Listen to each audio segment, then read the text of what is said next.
Easy Japanese.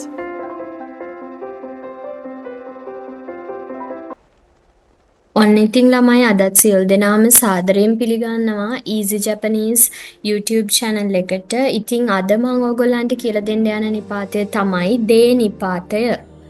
මෙන්න මේ දේ කියන නිපාතය භාවිතා වෙන අවස්ථා කීපයක් තියෙනවා. මම ඒක ඔයගොල්ලන්ට මෙතන පහලින් දීලා තියෙනවා. පළවෙනි අවස්ථාව තමයි ළමයි යම්කිසි ප්‍රවාහන මාධ්‍යයකින් ගමනක් යනවා යයි පැවසීමේදී එම ප්‍රවාහන මාධ්‍යයට පසුව දැන් උදාහරණයක් විදියට අපි දැන් බස් එකේ යනවා කියවහම බස් එක කියන වචනයට පස්සේ දේ නිපාතය භාවිතා කරනවා. ඊළඟට දෙවැනි අවස්ථාව විදියට ගත්තහම යම් උපකරණයක් භාවිතා කර යම් ක්‍රියාවක් සිදු කිරීමේදී එම උපකරණයට පසුව දැන් උදාහරණයක් විදියට ගත්තහම දැන් අපි හෂි වලින් කනවා කිව්වොත් එහෙම ඒ කියන්නේ චොප්ස්ටික් වලින් කනවා කිව්වොත් එහෙම චොප්ස්ටික් වලට පස්සේ අපි දේ නිපාතය භාවිතා කරනවා. ඊළඟ අවස්ථාව විදියට අපි අරගෙන තියෙනවා යම් ස්ථානයක සිට යම් ක්‍රියාවක් සිදු කරනවා යයි පැවසීමේදී එම ස්ථානයට පසුව දැන් උදාහරණයක් විදියට අපි කිව්වොත් එහෙම කැන්ටින් එකේ දිවාහාරය ගන්නවා. මෙන්න මේ අවස්ථාවේදී කැන්ටින් එකක කියන ස්ථානයේ තමයි අපි ක්‍රියාව සිද්ධ කරන්නේ. එතකොට ස්ථානයට පස්සේ අපි දේ නිපාතය භාවිතා කරනවා. ඊළඟ අවසාන අවස්ථාව විදියට අරගෙන තියෙනවා යම් භාෂාවකින් අපි කතා කරනවා කියනකොට ඒ භාෂාවට පස්සේ අපි මෙන්න මේ දේ නිපාතය භාවිතා කරන. දැන් උදාහරණයක් විදියට ගත්තොත් ජපන් වලින් කතා කරනවා. එතකොට ඒ ජපන් භාෂාව කියන වචනයට පස්සේ අපි දේ නිපාතය භාවිතා කරනවා. ඉතින් මම අද ඕගොල්ලන්ට මේ වීඩියෝ එකකින් කියලා දෙන්න යන්නේ පළවෙනි අවස්ථාව. ඒ කියන්නේ යම්කිසි ප්‍රවාහන මාධ්‍යයකින් ගමනක් යනවා යයි පැවසීමේදී එම ප්‍රවාහන මාධ්‍යයට පසුව දේ නිපාතය භාවිතා කරන්නේ කොහොමද කියන එක තමයි කියලා දෙන්න යන්නේ. ඊට කලින් අපි බලමු අතරශී කොතබා.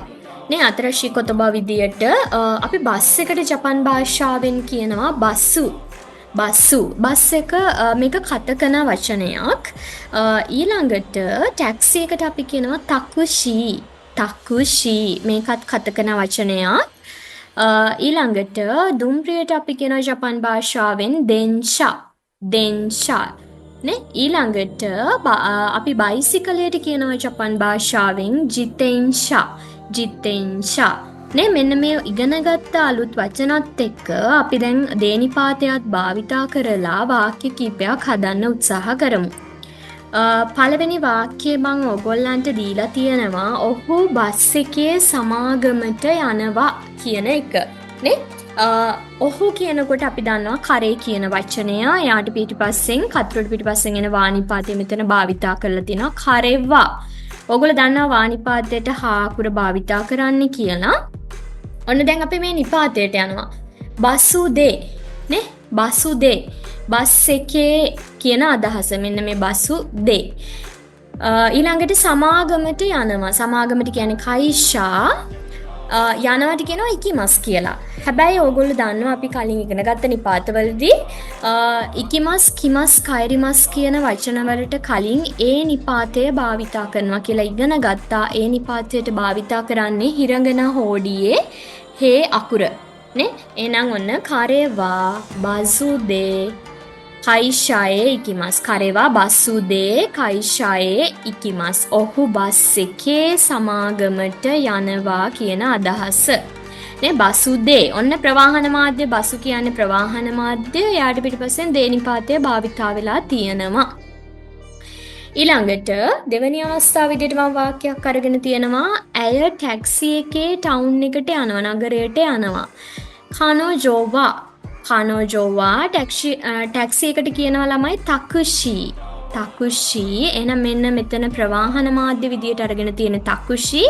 එහෙනම් එයාට පිටිපස්සෙන් මෙන්න දේ නිපාතය භාවිතා වෙලා තියෙනවා. කනෝජෝවා තකුෂී දේ මච්චියේ ඉකිමස්. ඇය ටැක්සි එකෙන් නගරයට යනවා. මච්චි කියන්නේ නගරය කියන වචනය.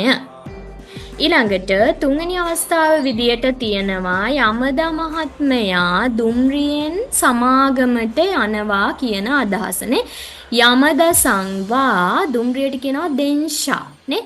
දුම්රියෙන් කියන්න ඔන්න දේනිපාතේ භාවිතා වෙලා තියෙනවා. දෙන්ෂා දේ කයිෂායේ ඉකිමස්. යමදා සංවා දෙන්ෂා දේ කයිෂායේ ඉකිමස්. ඊළඟට අවසාන පින්තූරේ ඔයගොල්ලන්ට තියෙනවා ජපානයේ ශිෂ්‍යයෝ බයිසිකලේ එහෙම නැත්නම් පාපැදියේ පාසල් යනවානේ.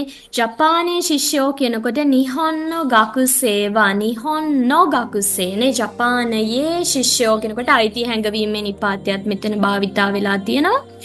ඊට පස්සේ නිහොන්නෝ ගකුසේවා ජිතෙන්ෂා මෙතන මේ කියන්නේ අපි භාවිතා කරලා තියෙන ප්‍රවාහන මාධ්‍ය තමයි ජිතෙන්ෂා පාපැදිය. එයාට පිටිපස්සෙන් දේනිපාතේ මෙතන භාවිතා වෙලා තියෙනවා. ජිතෙන්ෂා දේ ගක්කෝයේ ඉකිමස්නේ.